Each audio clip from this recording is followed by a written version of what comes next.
भारतीय जनता पार्टीचा एक इच्छुक उमेदवार म्हणून प्रभाग क्रमांक 2 मध्ये फॉर्म भरलेलो आहे आणि जे पार्टी आदेश देईल त्या पद्धतीने आम्ही या ठिकाणी पुढचं पाऊल उचलू. भैया आता नवीन काय करायचा विचार आहे? ऑलरेडी प्रभागात एवढा विकास झालेला, तर नवीन तरुणांसाठी काय करायचा विचार?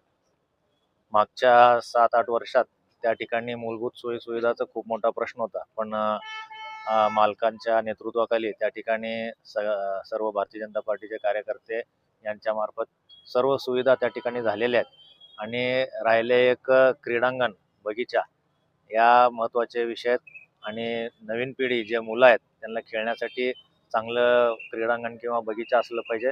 आणि दुसरं म्हणले आम्ही हॉस्पिटल बोललो होतो, त्या ठिकाणी देहिकण्याला एक स्वतंत्र दवाखाना आणि शेळगी भागात एक हॉस्पिटल उभा केलेला आहे. येणाऱ्या काळात युवकांच्या रोजगारासाठी जे काही त्यांचे सूचना घेऊन त्या पद्धतीने आम्ही प्रयत्न करू.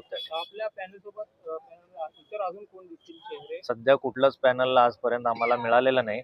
जे पार्टी बी फॉर्म या ठिकाणी देणार आम्हाला त्याचं आम्ही पालन करू. अर्ज भरताना केदार उंबरजी सोबत दिसले काँग्रेसचे नेते, त्यांनी देखील प्रवेश केला आहे असं माहिती आहे. काय या भागात काम करत असताना त्या सर्वांचं साथ आणि सर्वांचं मार्गदर्शन या भागातनं मला लाभलं आणि आज त्यांनी एक मोठ्या भाऊच्या नाते या भागातल्या नागरिकांच्या सोबत इथं येऊन फॉर्म भरताना एक आशीर्वाद दिला. भाजपामध्ये नवीन चेहऱ्यांना यंदा तरी संधी मिळणार का? मी एवढा मोठा नाही, मी या ह्याच्यावर भाष्य करू शकत नाही.